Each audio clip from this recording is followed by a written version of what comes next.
Hello students, welcome back to my channel.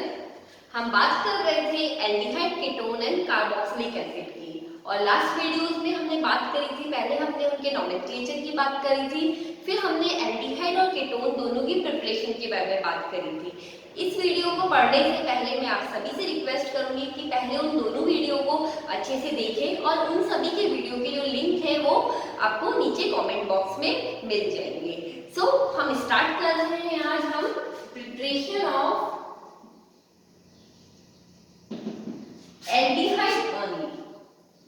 Aldehyde only, कल हमने aldehyde and ketone दोनों की प्रिपरेशन पढ़ी थी और उसके बाद हमने कीटोन्स की प्रिपरेशन पढ़ी थी। आज हम बात कर रहे हैं एल्डिहाइड की प्रिपरेशन, बहुत इंपॉर्टेंट है। इसमें नेमिंग रिएक्शंस भी बहुत ज्यादा है।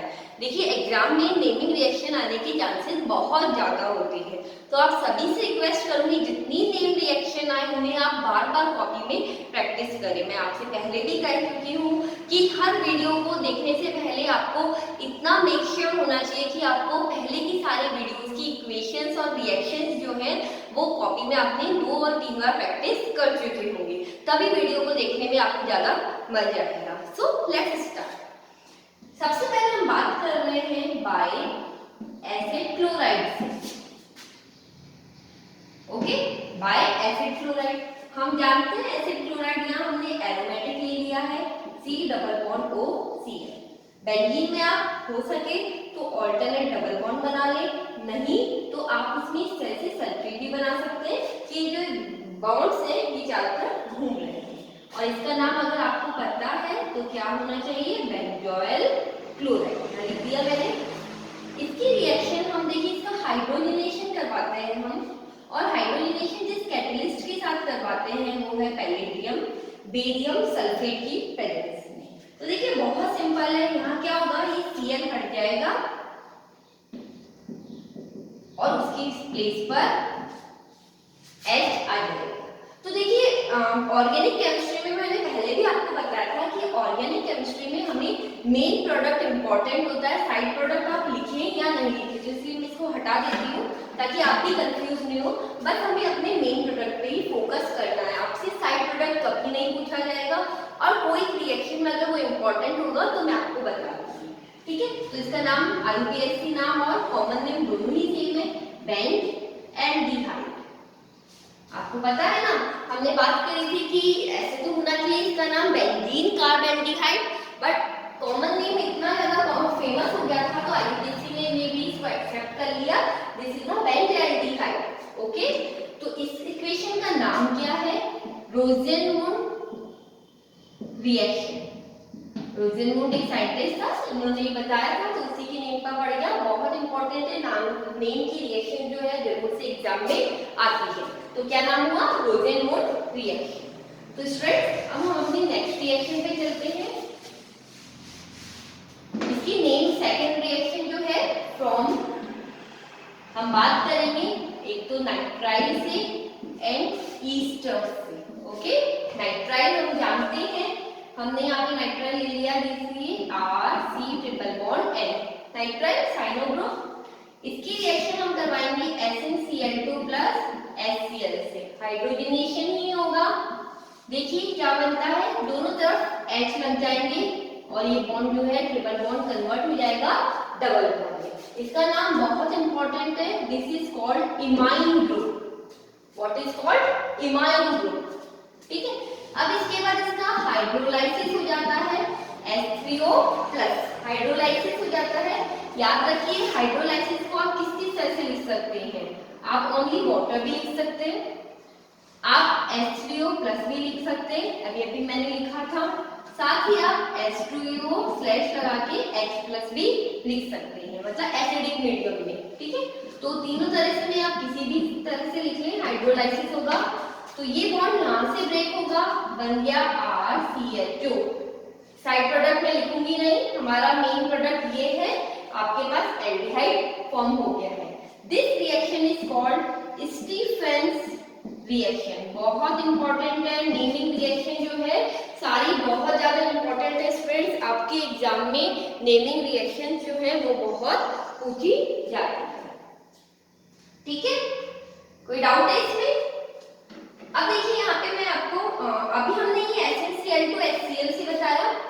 इसी रिएक्शन को मैं आपको दूसरा सब्स्टिट्यूट यहाँ ले लेते हैं RCN। इस बार आपने स्टीफन रिएक्शन में SnCl2 प्लस HCl, लेकिन यहाँ पे मैंने एक नया सब्सटेंस लिया है डाइबल H। क्या नाम होता है? डाइब्यूटाइल आइसोब्यूटाइल आइसोब्यूटाइल एल्यूमिनियम हाइड्राइड। ठीक है, जैसे आप जानते हैं आइसोब्यूटाइल आइसोब्यूटाइल एल्यूमिनियम हाइड्राइड, तो आप इसे इस तरह से लिख सकते हैं आइसोब्यूटाइल एल्यूमिनियम हाइड्राइड। इसको मैं एक बना भी बता देती हूँ कि किस तरह से होता है। एल्यूमिनियम की 3 वैलेंसी होती है। आइसोब्यूटाइल आप जानते हैं, दिस इज द आइसोब्यूटाइल। ठीक है, तो इसकी वैलेंसी कंप्लीट कर देते हैं। Again this is the isobutyl, तो आपके पास ये है डाइआइसोब्यूटाइल एल्यूमिनियम हाइड्राइड।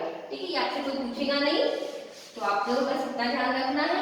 ये भी सेम प्रोसेस करेगा, डबल बॉन्ड NH, इसका हाइड्रोलाइसिस करवाएंगे आप, तो RCH आपका बन जाएगा। तो डाइबल H भी वही काम करता है जो SnCl2 और HCl ने किया है, लेकिन स्टूडेंट्स यहाँ पे ध्यान रखेंगे आप इस बात का कि जब SnCl2 और HCl आप काम में ले रहे हैं तो वो एक स्टीफन रिएक्शन होगी। ठीक है, अब देखिए कई बार देखो आपको इक्वेशंस को थोड़ा सा मुश्किल दे दिया जाता है। कैसे? इस तरह से बना देती हूँ मैं, डबल बॉन्ड लगा दिया, इसकी वैलेंसी कंप्लीट कर दी और डाइबल H दे देंगे। तो यहाँ पे हमें दिमाग लगाना पड़ता है कि ये यहाँ पे इसका भी रिडक्शन हो सकता है क्योंकि डबल बॉन्ड है, लेकिन बस आप ध्यान रखिए डाइबल H जो है वो डबल बॉन्ड को रिड्यूस नहीं करेगा, वो केवल CN को करेगा। तो आपके पास डबल बॉन्ड जो है वो एज इट इज चला जाएगा और ओनली CH और N पे H लगेगा।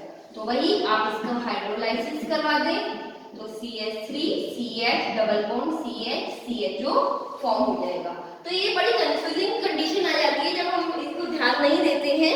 आपके NCERT में ये एज इट इज गिवन है, लेकिन होता क्या है कि हम सोचते हैं कि ये डबल बॉन्ड में रिड्यूस होगा, लेकिन ऐसा नहीं है। डाइबल H ओनली CN बॉन्ड पे ही रिएक्ट करता है। तो हमने यहाँ पे दो कौन सी नेमिंग रिएक्शन पढ़ी है। देखिए मैं बार बार एम्फसाइज कर रही हूँ नेमिंग रिएक्शन पे, that is more important. Okay, Rosenmund reaction acid chloride की रिएक्शन करवाई थी, किसकी प्रेजेंस में करवाई थी? PDBaSO4 की प्रेजेंस में। फर्स्ट स्टीफन्स रिएक्शन में नाइट्राइल लिया था और हमने लिया था SnCl2 plus HCl। Clear? DIBAL H का फुल फॉर्म क्या होता है? डाइआइसोब्यूटाइल एल्यूमिनियम हाइड्राइड। ओके, अब हम ईस्टर से भी देख लेते हैं। ईस्टर से भी डाइबल H ऐसे करेगा। ईस्टर्स आप जानते हैं, this is the esters. DIBAL H से रिएक्शन कराते हैं, बॉन्ड जो है वो यहाँ से ब्रेक होगा। आपको CHO बनाना है, आप मेन अप्रोच पे जाइए कि क्या बनाना है। CHO और ये शायद अल्कोहल बन जाएगा, लेकिन हमें इससे मतलब नहीं है। तो आपके पास आप यहाँ देखिए ये एल्डिहाइड फॉर्म हो गया। तो इस तरह से आपकी ये दो कंप्लीट होती है रिएक्शन। अब हम आगे बढ़ते हैं। फ्रॉम हाइड्रोकार्बन, बहुत इंपॉर्टेंट है। हाइड्रोकार्बन से हमने एल्डिहाइड की भी रिएक्शन पढ़ी थी, अगर आपको याद हो तो। एल्कीन से ओजोनलाइसिस पढ़ा था और एल्काइन का हाइड्रेशन पढ़ा था। ठीक है, तो हमने यहाँ पे हाइड्रोकार्बन से पढ़ रहे हैं। यहाँ बेसिकली हम टोलुइन लेंगे। ठीक है, और याद रखिएगा यहाँ हम बेसिकली एरोमेटिक एल्डिहाइड फॉर्म करेंगे। एरोमेटिक एल्डिहाइड का फॉर्मेशन हम यहाँ करेंगे और बेसिकली हम यहाँ जो ले रहे हैं वो है टोलुइन। तो फ्रॉम हाइड्रोकार्बन का फर्स्ट बाय क्रोमिल क्लोराइड, बहुत इंपॉर्टेंट है। टोलुइन आप जानते हैं स्टूडेंट्स, बेंजीन के ऊपर CH3 लगा दिया। क्रोमिल क्लोराइड का फॉर्मूला है CR CrO2Cl2। देखिए अब ये बहुत इंपॉर्टेंट होने वाला है। यहाँ पे क्या होता है कि बड़ा कंफ्यूजिंग हो जाता है स्टूडेंट्स के लिए। यहाँ पे इनको रिमूव कर देती हूँ ताकि अपन को थोड़ा स्पेस मिल जाए। अब देखिए पहले CrO2Cl2 का होता क्या है। ठीक है, CrO2Cl2 ये आपसे पूछा नहीं जाएगा, लेकिन हमें बेसिक कंसेप्ट जो है वो क्लियर करने हैं सो दैट कि हमारी इक्वेशन इजी हो जाए। CrO2Cl2 का इक्वेशन ये होता है स्ट्रक्चर। क्रोमियम जो है डी ब्लॉक का एलिमेंट है, तो उसकी वैलेंसी 6 से हो सकती है, कोई दिक्कत नहीं है। अब देखिए क्या होगा, ये जो आपका बेंजीन है ये होता है CH2 की प्रेजेंस में, कार्बन डाइसल्फाइड की प्रेजेंस में। तो इसका बेंजीन का देखिएगा C है, इसका एक H एज इट इज रह जाता है और 2 हाइड्रोजन हट जाते हैं। ठीक है, अब ये हाइड्रोजन देखिए ये वाला जो O है वो तो यहाँ से आके कनेक्ट हुआ और इसका एक H जो है वो यहाँ आके कनेक्ट हो गया। तो वापस देखिए, मैं वापस बना देती हूँ, डबल बॉन्ड O Cl। इसका एक O तो जो है वो यहाँ से कनेक्ट हो गया, दिस वन, और यहाँ से जो एक H रिमूव हुआ वो यहाँ चला गया। ठीक है, तो अपने पास देखिए क्या बन गया, OCr, आप यहाँ लिख दीजिए OHCl2। इसी तरह से दो सेम ये दो मॉलिक्यूल्स काम में आएंगे, सेम वही होगा OCrOHCl2। ठीक है, तो आपके बुक में देखिए इसे बोलते हैं क्रोमियम इंटरमीडिएट। बुक में देखते ही डर जाते हैं स्टूडेंट्स, ये हुआ कैसे। तो देखिए इसको समझाने से इससे बेटर कोई तरीका नहीं होगा। अब देखिए इसको मैं क्या करूं, आपको ये समझ में आ जाए, इसको मैं हटा के यहाँ पे होल टू लिख देती हूँ। तो बुक में आपके पास यही दे रखा है स्टूडेंट्स और कुछ नहीं दे रखा, तो ये बहुत सिंपल हो गया। अब क्या करें, इसका हाइड्रोलाइसिस करवा लें। ठीक है, ये बॉन्ड यहाँ से ब्रेक होगा, दो बॉन्ड जो थे, एक बॉन्ड यहाँ से और एक बॉन्ड यहाँ से, और आपका यहाँ पे बन गया है CH2 बेंजल्डिहाइड। तो देखिए अब ये कितना सिंपल हो गया है।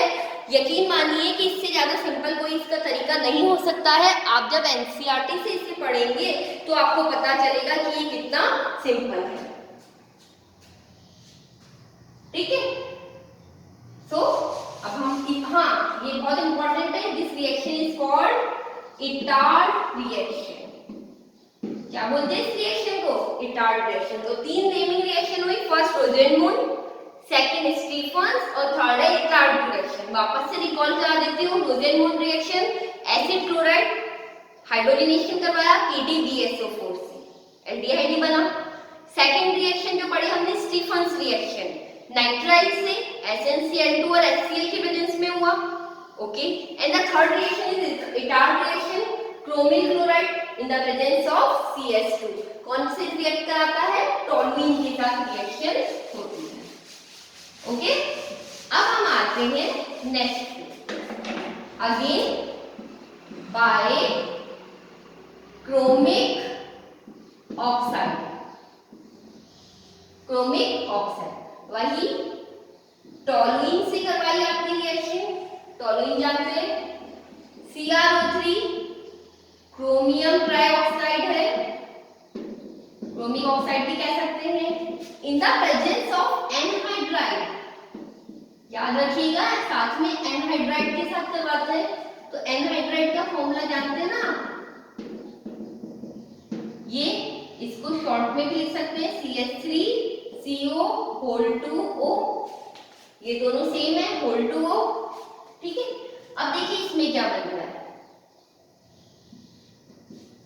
अगेन इस C का एक H रिटेन हो जाएगा, दो वैलेंसी फ्री, एक H रिटेन हो गया और दो वैलेंसी फ्री हो गई। अब देखिए ये यहां से ब्रेक होता है स्टूडेंट्स, यहां से, तो ये O C double bond O CH3, इसके दो मॉलिक्यूल्स लेते हैं, आप देख रहे हैं OCO O C double bond O CH3। देखिए कितना सिंपल हो गया। अगर आप इसको बुक से पढ़ेंगे तो ये आपके लिए एक बहुत बड़ी प्रॉब्लम बन सकती है। तो इसको सिर्फ यहाँ से एक बार देख लीजिए तो आपको समझ आ जाएगा। ठीक है, तो मैं इसको लिख दिया hold to, क्लियर। अब इसका वही हाइड्रोलाइसिस करवाएं, वही आपका बन गया CHO, जिसकी आपको इच्छा थी। हमारा ये है बेंजल्डिहाइड। आपको पता है इस इंटरमीडिएट का नाम क्या है? अगर आपको नाम में प्रॉब्लम हो तो छोड़ दीजिएगा, सिर्फ इंटरमीडिएट लिख सकते हैं, लेकिन फिर भी मैं आपको बता दूं इसका नाम क्या है। तो इसका नाम है बेंजाइलिडीन डाइएसिटेट, बेंजाइलिडीन डाइएसिटेट। ओके, तो देखिए कितना सिंपल हो गया है। आप इसको एनसीईआरटी से पढ़ेंगे तो आपको ये मजेदार भी लगेगा। ठीक है, अब हम अपनी थर्ड रिएक्शन पे आते हैं। हाइड्रोकार्बन की हमने 4 रिएक्शन पढ़नी है। फर्स्ट हमने पढ़ी है क्रोमिक क्लोराइड से, सेकंड पढ़ी है क्रोमिक ऑक्साइड से, and the third is the side chain chlorination, side chain chlorination. Okay, side chain chlorination. तो आइए अगेन टोलुइन ले लेते हैं आप। क्लोरीन की करवाइए इन the presence of sunlight, HNO बोलते हैं, वही जैसा अभी तक हम करते आ रहे हैं स्टूडेंट। C की एक H रह गया, ये 2 H फ्री, यहाँ पे Cl आ जाएगा। तो इसको मैं क्या लिख सकती हूँ? इस तरह लिख सकती हूँ ना, CHCl2। हाइड्रोलाइसिस करवाएं और वही आपका बन गया है मोस्ट डिमांडिंग बेंजल्डिहाइड। तो देखिए कितना सिंपल हो गया है, यहाँ पे कोई नेमिंग रिएक्शन नहीं है अभी इसकी। इसका नाम जो है वो है बेंजल क्लोराइड, बेंजल क्लोराइड। तो आपसे देखिए टोलुइन से बेंजल्डिहाइड बनने के कितनी सारी आपके टाइप्स होते हैं, आपसे इजीली ये पूछ सकते हैं। और एग्जाम में देखिए आपको क्या दे सकते हैं, आप इसमें कॉपी कर लिया, मैं आपको बता देती हूँ। तो देखिए एग्जाम में देखिए कैसे पूछा जाता है। टोलुइन फर्स्ट रिएक्शन करवाइए Cl2HNO के साथ और सेकंड रिएक्शन करवाइए हाइड्रोलाइसिस। तो आप यहाँ पे डायरेक्टली CHO भी लिख सकते हैं और ये बता, इसको आप डिस्क्राइब फॉर्म में भी लिख सकते हैं। कंपटीशन एग्जाम में तो डायरेक्टली लिखेंगे, बोर्ड एग्जाम में तो पहले फर्स्ट रिएक्शन सॉल्व करेंगे और फिर बाद में second. Clear? Now the last equation of this video is Gattermann Koch reaction. This is the fourth part of hydrocarbon. बहुत इंपॉर्टेंट है नेमिंग रिएक्शन। 3 कौन कौन सी लर्न हो चुकी है? Rosenmund, Stephen's, Etard and the last is the Gattermann Koch reaction. देखिए organic chemistry पढ़ने का यही थोड़ा सा एक अलग ट्विस्ट आता है कि इसमें लर्निंग बहुत ज्यादा है, लेकिन आप इसको 2 और 3 बार प्रैक्टिस करेंगे तो स्टूडेंट्स यकीन मानिए आपको ये एकदम लर्न हो जाएगा टिप पर, है ना। आप सोचते होंगे मैम को कितनी अच्छे से लर्न किया, इसको बस इतनी सी आपको 2-3 बार प्रैक्टिस करें तो इतने में आपको ये लर्न हो जाएगा। और ये बहुत ज्यादा आपको मार्क्स गेनिंग चैप्टर्स भी होते हैं, क्योंकि एक बार लर्न हो गया तो आपको इजीली आप इसको सॉल्व कर सकते हो। लेकिन मैं आपको पहले भी बोला था कि हर चैप्टर के इंटेक्स्ट, एक्सरसाइज और बैक क्वेश्चंस को जरूर से सॉल्व करिए। ये मान के चलिए कि आपका केमिस्ट्री का पेपर आपकी एनसीईआरटी से ही आता है, ठीक है। तो Gattermann Koch पे आते हैं हम। दिस इज द बेंजीन, इस बार बेंजीन ले लेते हैं। CO कार्बन मोनोऑक्साइड और HCl के साथ रिएक्शन करवाया एनहाइड्रस AlCl3 के साथ, तो ये बन गया आपका CHO। तो इंपॉर्टेंट रिएक्शन है आपके लिए स्टूडेंट्स, ये बहुत ज्यादा डायरेक्ट रिएक्शन है कि बेंजीन को किस तरह से आप बेंजल्डिहाइड में कन्वर्ट कर सकते हैं। कार्बन मोनोऑक्साइड और HCl की वजह से ले लीजिए एनहाइड्रस AlCl3 से रिएक्ट करवाएंगे तो Gattermann Koch रिएक्शन होगी। तो फर्स्ट रिएक्शन थी हमारी Rosenmund reaction, acid chloride palladium barium sulphate से हाइड्रोजनेशन। सेकंड थी हमारी स्टीफन्स रिएक्शन, नाइट्राइल लिया था, SnCl2 और HCl के साथ रिएक्शन करवाई थी। थर्ड रिएक्शन है इटार्ड रिएक्शन, टोलुइन के साथ रिएक्शन करवाई थी, किसके साथ? क्रोमियम क्लोराइड CrO2Cl2 और उसका फिर हाइड्रोजनेशन करवा दिया था। The fourth reaction is Gattermann Koch reaction, benzene से बेंजेल्डिहाइड बनाया, carbon monoxide HCl in the presence of anhydrous AlCl3 के साथ। तो इसी के साथ देखिए एल्डिहाइड की प्रिपरेशन आपकी जो है वो कंप्लीट होती है स्टूडेंट्स। प्रैक्टिस करते रहिएगा, हम मिलेंगे आपको नेक्स्ट वीडियो में। Thank you for listening me.